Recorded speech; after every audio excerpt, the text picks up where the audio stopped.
সামনেই রয়েছে মহা গণেশ চতুর্থী। জানেন কবে গণেশ চতুর্থী? মূর্তি স্থাপনের সঠিক সময়ই বা কি? জেনে নিন গণেশ পুজোর শুভ মুহূর্ত।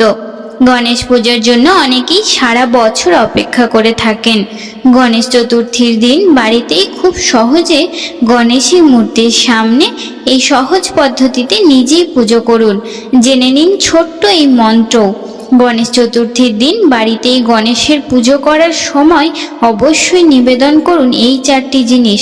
এই চারটি জিনিসেই অত্যন্ত প্রসন্ন হন গণপতি বাপ্পা। দেখুন, ভাদ্র মাসের শুক্লপক্ষের চতুর্থ তিথিতে পালন করা হয় গণেশ চতুর্থী। মহারাষ্ট্র এই গণেশ পুজোর উদযাপন অনেকটা অন্য রকমের।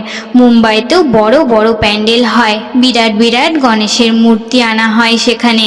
আমাদের রাজ্যেও কয়েক বছর ধরে গণেশ পুজোর আগ্রহ বেড়েছে মানুষের মনে। হিন্দু ধর্ম অনুযায়ী গণেশ ঠাকুর হলেন অগ্রোৎস, অর্থাৎ সব দেবতার আগে তার আরাধনা করা হয়ে থাকে। গণেশ চতুর্থীর দিন তার আরাধনা করলে মনের সব ইচ্ছে পূরণ হয়, সব বিপদ থেকেও মুক্তি পাওয়া যায়, প্রচলিত এমনই বিশ্বাস। গণেশ পুজোর শুভ মুহূর্ত ঠিক কখন? পঞ্চাঙ্গ অনুসারে ভাদ্র মাসের শুক্লপক্ষের চতুর্থী তিথি 6 সেপ্টেম্বর বিকেল 3:01 থেকে শুরু হবে এবং পরের দিন অর্থাৎ 7 সেপ্টেম্বর বিকেল 5:37 শেষ হবে। তাই 7 সেপ্টেম্বর ভগবান গণেশের মূর্তি স্থাপন করা যাবে এবং 17 সেপ্টেম্বর অন্তত চতুর্দশীর দিন গণপতি বাপ্পাকে বিদায় জানাতে হবে। এবছর গণেশ পুজোর মূর্তি স্থাপনের শুভ সময় হলো 7 সেপ্টেম্বর সকাল 11:10 থেকে বেলা 1:39 পর্যন্ত, অর্থাৎ প্রায় 2 ঘন্টা 29 মিনিট এই শুভ সময় স্থায়ী হবে। গণেশ পুজোয় নিবেদন করুন এই কয়েকটি জিনিস। 1. দূর্বা। গণেশের পুজোয় দূর্বার ব্যবহার অত্যন্ত শুভ, তাই এই দিন 21টি দূর্বার গোছা বানিয়ে তা দিয়ে মালা তৈরি করে ভগবানকে নিবেদন করতে পারেন, তাহলে এই সকল মনস্কামনা আপনার পূর্ণ হবে। 2. আতপ চাল। গণেশের পুজোয় আতপ চাল ব্যবহারের নিয়ম রয়েছে শাস্ত্রে। আতপ চালের মধ্যে সামান্য পরিমাণ হলুদ লাগিয়ে তা গণেশের কপালে তিলক হিসেবে লাগিয়ে দিন, এতে যে কোনো আর্থিক সমস্যা দূর হবে। 3. জবা ফুল। লাল জবা ফুল গণপতির অত্যন্ত প্রিয়। এই ফুল তার পুজোয় নিবেদন করলে তিনি সমৃদ্ধি লাভ করে।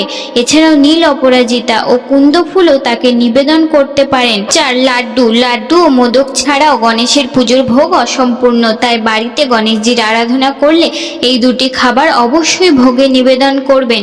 এছাড়াও গণপতি বাপ্পাকে নারকেল নাড়ু, পায়েস অথবা যে কোনো হলুদ রঙের মিষ্টি ভোগ হিসেবে নিবেদন করতে পারেন। বাড়িতে কিভাবে করবেন গণেশজির আরাধনা এবং কি কি বিষয় খেয়াল রাখবেন? 1. মূর্তি স্থাপন। গণেশ চতুর্থীর দিন সকালে স্নান করে শুদ্ধ বস্ত্রে পুজোর কাজ শুরু করতে হবে। কাঠের চৌকি বা জোয়ারের ওপর লাল কাপড় বিছিয়ে গণেশের মূর্তি স্থাপন করুন। গণপতির মূর্তির ডান এবং বাঁ পাশে ঋদ্ধি সিদ্ধির প্রতীক হিসেবে একটা করে সুপারি রাখবেন। খেয়াল রাখবেন পূর্ব অথবা উত্তর পূর্ব কোণে কিন্তু গণেশ ঠাকুরের মূর্তি স্থাপন করতে হবে। 2. মন্ত্র জপ। মূর্তি প্রতিষ্ঠার পরে হাতে ফুল নিয়ে মন্ত্র জপ করে ভগবান গণেশের ধ্যান করুন। গণেশ পুজোয় দুটি উল্লেখযোগ্য মন্ত্র হলো ওং শ্রী গণেশায় নমঃ আর ওং গাং গণপতয়ে নমঃ।